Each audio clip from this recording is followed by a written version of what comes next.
Well, thanks, Chairman Tip. Usually when I speak to this group, it's about some technical aspect of pig nutrition. But I do appreciate the opportunity today to speak more broadly about, about what I believe will be one of the grand challenges for humanity during the coming decades, and that is the challenge of feeding the world, feeding the people of the world. So the story I'll tell you today is a story of a history of remarkable success alongside disappointing failure. It's a story of a future of immense challenge, but of a confidence that we can meet that challenge if we will only do the right things. Now, when you begin to peel away the layers of this issue of feeding the world, you quickly learn that it's not one issue, but two. And in fact, it is the twin challenges of food sufficiency and food security. Now, food sufficiency means just what it says. It means having enough food. And so it's the challenge of producing enough food. It has to do with the total food production capacity of the world. Food security, on the other hand, is people-focused. And it is having everyone in the world have access to enough food every day. So food sufficiency, producing enough food, and we've been remarkably successful at that. Food security, ensuring that everybody in the world has access to enough food every day, and we have not been very successful at that. And so let's talk about both of these things one at a time, beginning with food sufficiency.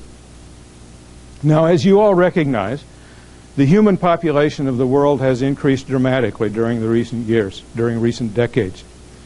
And that dramatic increase in the human population has strained many of our systems, including our food system, our food production system. But I'm here today with some good news.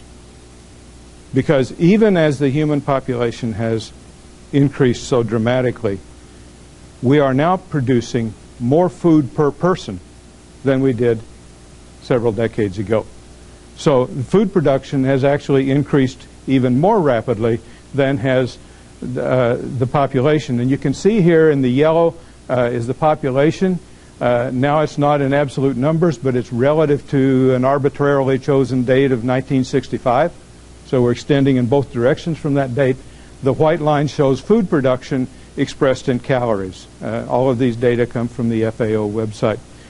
And so you can see that the white line is increasing more rapidly than is the yellow line, the population. So indeed, we are producing more food per person today than we did in 1965. If we drew this graph using protein, food protein instead of calories, it would look very much like this. So it's the same general pattern. Now, I'd like to offer some perspective on the base year of this graph, 1965. I suspect that there are people in the audience who don't remember 1965. In fact, I suspect most people in the audience weren't born in 1965. But if it gives you any comfort as a connection to 1965, let me tell you that Dr. Quine and Dr. Cromwell and I remember 1965. We're probably the only ones in the room who do. But I remember 1965. I was an undergraduate student at Southern Illinois University studying agriculture. I'd spent my life on a farm. I thought I knew something about farming and food production, and I thought we were pretty good at it. We had adopted hybrid seeds. If my history is correct here, Tip, we were in the process of adopting single cross hybrids for corn. We had increased our seeding rates for corn and other crops. We had sharply increased our soil fertility rates. We had dramatically increased the genetic capacity for production of our farm animal species. We were in the early stages of developing the sophisticated nutritional programs that we use now. We had come a long way in the a couple of decades leading up to 1965. And yet, starting from that historically elevated position, we then doubled global food production. Doubled global food production in the astonishingly short time of 3 decades.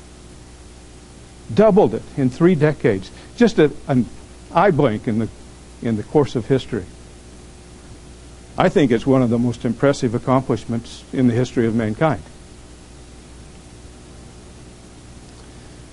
But I would make a couple of observations about that remarkable success, that remarkable achievement of doubling food production, global food production, in 3 decades.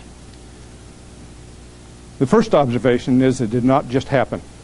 It happened because we made it happen.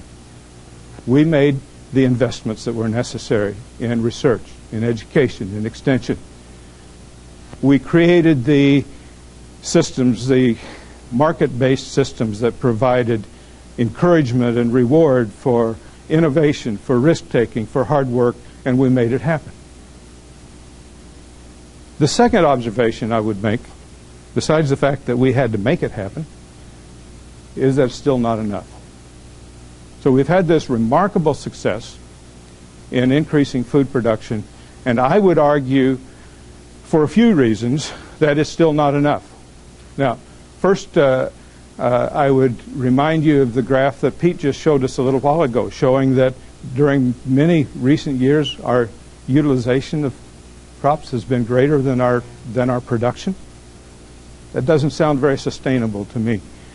I would also argue that if you look at the pattern of food prices over the last several years, the last 4 years perhaps, you see that globally we've had very high food prices. It doesn't affect us in the U.S. so much because most of what we pay for food is for processing and packaging and marketing and advertising and so on. But it has a dramatic effect on people in poorer countries where the price of the agricultural commodity is primarily the price that they pay for food. And so as that commodity price has increased, it's caused a lot of problems. During the last 3 or 4 years, those commodity prices have been very high relative to historical standards, and they have also been very unstable. They've fluctuated a great deal.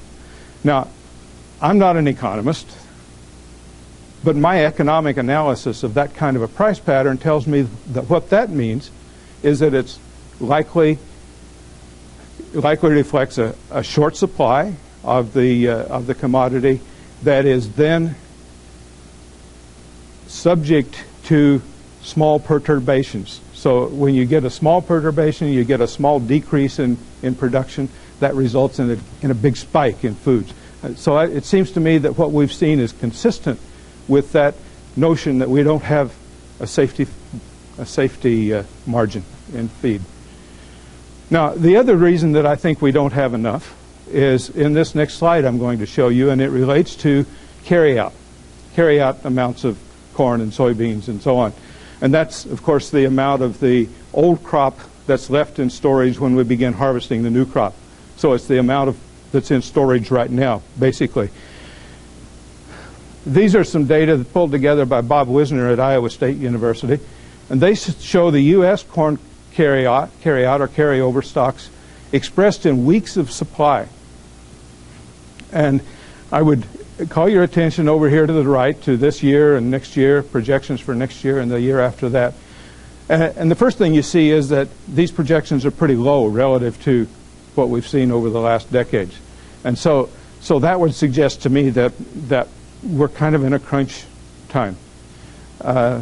The estimate for this year is roughly 4 weeks, 3 to 4 weeks of supply. The estimate for next year is more like 2 weeks of supply. If you look at the same graph for soybeans, we've been at about 2 to 3 weeks supply of carryover for the last few years. And so that's not new in soybeans, but we're just bringing the corn carryover down to that level. And so I would suggest, now, okay. I think if Mike Bolge were still here, he would want me to remind you that if our carryout is 2 weeks supply. That doesn't mean if harvest is delayed by 2 weeks we completely run out. The market doesn't work that way. But what it does is, as you see this compressed supply relative to demand, the market finds ways to use that limiting supply for its most effective purposes, its most important purposes, and that means that some other purposes fall out of the market. And of course the mechanism that does that is an increase in prices. But what this tells me, other than the fact that it results in high prices, which I am concerned about, the other thing is it tells me there's no cushion. There's just no safety margin left. And so it agrees with my interpretation of what we've seen in food prices, and that's one of the reasons then that I think we still don't produce enough. Now, the United Nations says that we still need to increase food production again. 70% in one estimate, 100% in another estimate. But whatever it is, it's a dramatic increase that's still needed by 2050, in the next 4 decades. And so that's going to be another enormous challenge. Now, there are 2 reasons, and this goes back to some things that Mike Bolge said this morning. There are 2 reasons why we're going to need more food. One is the increase in population. Now, the percentage rate increase in population is slower now than it has been in recent decades. But we're starting from a bigger base. And so the total number of new people we're adding to the population each decade is still about the same as it's been. So we still need to increase. We still need to increase. Don't let me forget that, by the way. We still need to increase food production to accommodate the additional population. And that accounts for maybe half or so of the projected increase in food needs. The other reason for the increased food needs is what Mike Bolge emphasized. And it's one of the most exhilarating developments that you could imagine. And that is the improved living standards that we're seeing in many countries, many developing countries around the world. Now, and Mike alluded to this also, when very poor people have access to increased resources, one of the first things they do with those increased resources is improve their diet. Okay? And that always means an increase in the amount of animal products in the diet. Now, you can argue whether that's good or bad, but it's happened throughout history and it's happened throughout the world. And you can bet it's going to be happening again in coming decades in China and India and other places. Well, as animal scientists, we recognize that you do not convert plant materials to animal materials with 100% efficiency. And it's that inefficiency that then causes the requirement for increased food production. Okay. I think this issue says 2 or 3 things to us as animal scientists. One is, as Mike suggested, it means there's a good future for us, for animal production, because there's going to be a lot of demand for animal production. It doesn't necessarily have to be in the U.S., but globally there will be an enormous demand for animal products. The second thing it seems to say to me is that if we want to contribute to helping to meet the goal of feeding the world, our role in that is primarily to improve the efficiency with which we use feed resources. So feed efficiency is where it's at, not just for profits, but also for meeting the goal of feeding the world. Now, as we address this challenge of trying to increase food production dramatically in the next 40 years, we have some headwinds. We have some constraints. One of those is that we don't have very much new land to bring into production. We're using most of what's available. There's less new land available to bring into production in the next 40 years than we brought in during the last 40.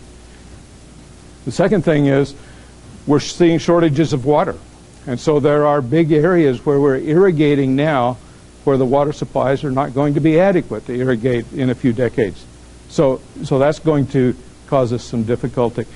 We're seeing, of course, the reduction in supply, or there's a tightening supply of fossil fuels, and that affects agriculture in a number of ways, but I highlight here what may be the most important one, and that is the enormous requirement for fossil fuels for the energy-intensive production of nitrogen fertilizers.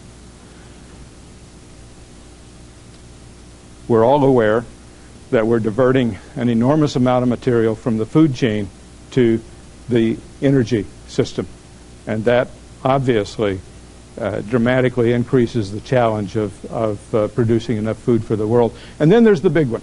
Then there's the big unknown, and that is climate change. Now, we may all have different views on exactly what climate change is, how extensive it's going to be, what form it will take in various parts of the world, and so on. But I think we can be confident of this much, that it will be at least disruptive to our efforts to increase food production. May be much more serious than that, but it will be at least disruptive. So we have all these constraints as we go about this business of trying to double or nearly double food production again in the next few decades. But you know what? I'm not pessimistic about that. I think we can do it. I think it is not beyond the wit of man to find ways to accomplish this task. But it does mean that we have to do all the right things, including a return to investing in research as we did a few decades ago and we're not doing more recently. Well, that's just a brief look at food sufficiency, where we have this enormous success story. We're producing more food per person now than we did a few decades ago. Let's now look at food security, the notion that every person in the world should have access to enough food. Access is the important word. Access to enough food every day. So let's look at some numbers first. These are estimates of the number of food insecure people. You might want to say hungry people, but food insecure is more technically correct. And these also come from FAO. And I'd like to take you back to the beginning of this graph in 1970, and you can see that there were almost 900 million hungry people in the world in 1970. 900 million, that's a lot of people. That's roughly 3 times the current population of the U.S., more than 3 times the 1970 population of the U.S. So it's an enormous number of people, and the fact that it was that high in 1970, I think, is somewhat disturbing. But then over the next quarter century, until the mid-90s, you can see that we had this gradual downward trend. So we were actually reducing the number of food insecure people in the world. Problem is, we didn't reduce it enough. We only got down to about 800 million. We needed to do much better than that. Then beginning in the mid-90s and for the next decade, we actually had an increase in the number of hungry people in the world. An increase. Now, if you express it as a percentage of the world's population, it continued to go down. But the absolute number was going up until 5 or 6 years ago. And then came 2008. I'm sure some of you remember 2008. That was the year that there were droughts and short wheat crops in many of the important wheat-producing regions of the world, from Australia to Eastern Europe. So there was a short wheat crop globally. We had a little, if I remember right, we had a disappointing corn crop that year. And that was also the year that we dramatically increased the amount of material we diverted from the food chain to ethanol production primarily. And so all of those things together caused food shortages. There were food riots in a number of countries around the world. Food prices skyrocketed everywhere, and it was a real problem.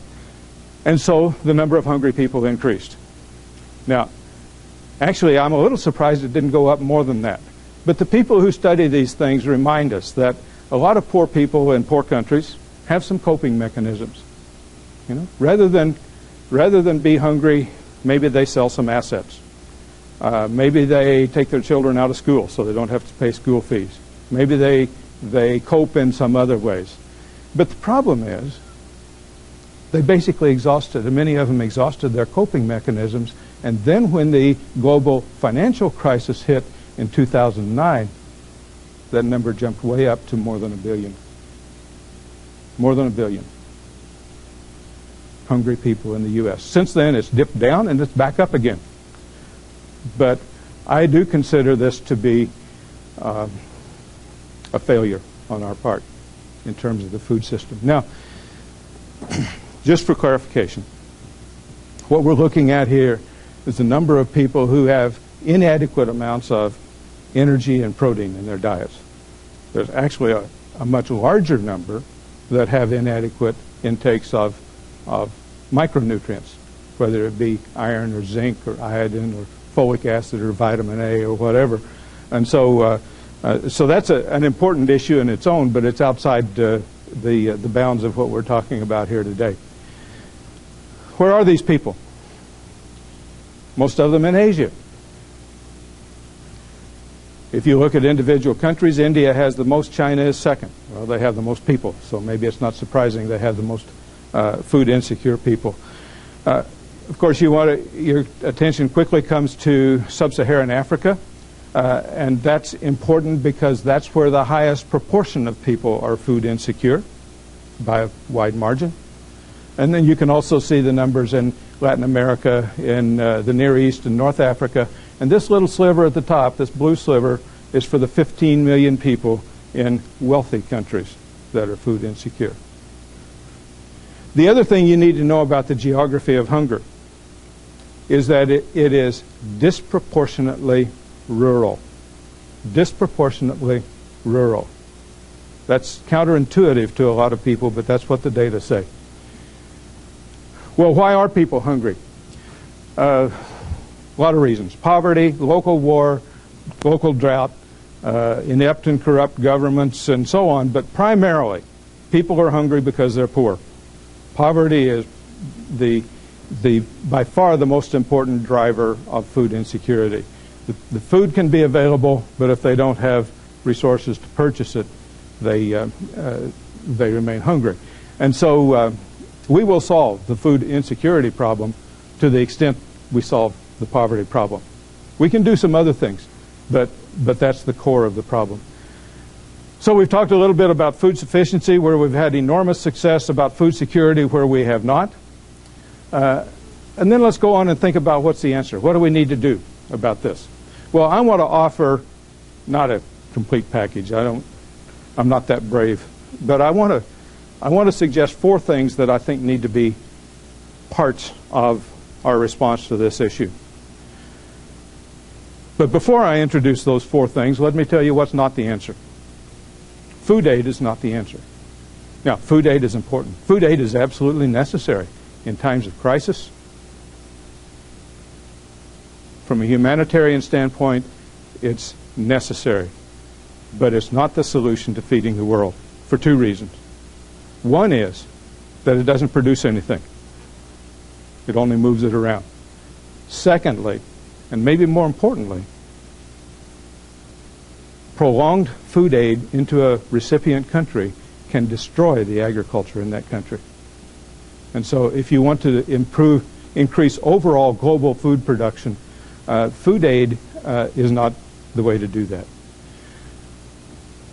What are the answers? I would suggest the first thing we have to do, and probably the most difficult thing we have to do, is as a society, we need to recognize the problem and we need to acknowledge the problem.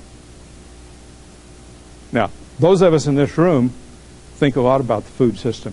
We're probably receptive to recognizing and acknowledging the problem, but not everybody in society is. And until we get more people in society to acknowledge the problem, we're going to struggle to get other things done. We need to continue to innovate, as we've done in the past. And so we need to continue to have those market-based systems that encourage and reward risk-taking and innovation and hard work. And we need to extend those systems to more parts of the world. The third thing we need to do is continue to invest, or go back to the kinds of investments, including public investments, that we made in agriculture and food production in the 1960s, 70s, and 80s, and we've gotten away from more recently. And so we need to invest in research and education and extension and agricultural development in poor countries and so on. I don't think I need to argue too heavily with this group about that need. And then the fourth need, the fourth suggested answer, returns to the notion that this is not a U.S. problem, it's not a European problem, it's not a developed country problem, it's a global problem. And that means that we need to harness all of the potential from all of the world in order to meet this challenge. And I would argue that when we look into the poorer countries, we need to remember and focus some of our attention on smallholders, small landholders, small farmers. Not all of it. If there are existing companies, thriving companies and producers, we need to work with them also. But we need to give some of our attention to smallholders for two reasons. One is, these smallholders are often the same people who are food insecure, who are hungry.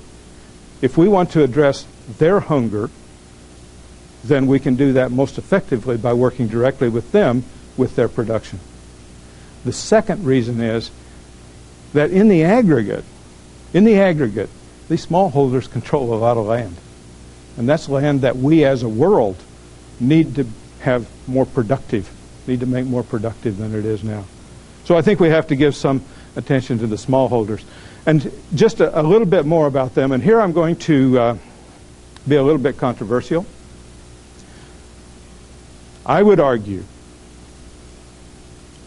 that it should never be the objective to make a subsistence farmer a better subsistence farmer. It should always be the objective to make a subsistence farmer a commercial farmer.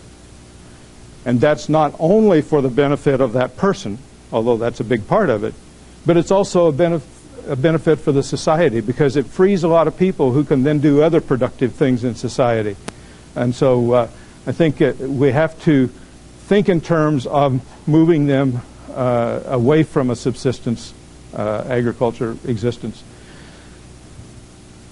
Probably the key, more than anything else, to developing agriculture with smallholders in many of these countries is good extension or advisory services. That has to be a part of the solution. And then finally, let's remember that, like in this country, in the poor countries, the farmer does not exist in isolation. But the farmer needs an infrastructure around him or her.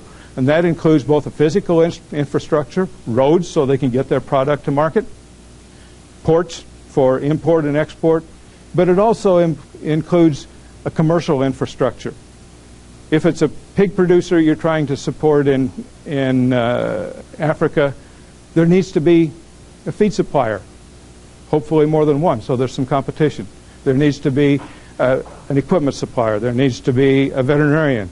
There needs to be a market and a complete marketing chain that reaches from the producer to the ultimate consumer. There needs to be access to capital. There needs to be a legal system that will enforce contracts and so on. And so there's a lot more to working with developing agriculture than just working with the farmer. Well, let me just summarize here, Tip. I do believe that feeding the world will be one of the grand challenges for humanity during the next 4 decades or so. Maybe not forever, but at least for the next few decades. That the challenge of feeding the world can quickly be separated into 2 different challenges that overlap, that influence each other, but that are separate. That is the challenge of producing enough food, and we've done very well at that. The challenge of making sure everyone has access to enough food, and we've not done well at that. The answers, in my view, include recognition of the problem, the biggest and most difficult step, then innovation, research, extension, education, and let's not forget some work with smallholders. Well, thanks very much for your attention. I appreciate the opportunity to talk about these things.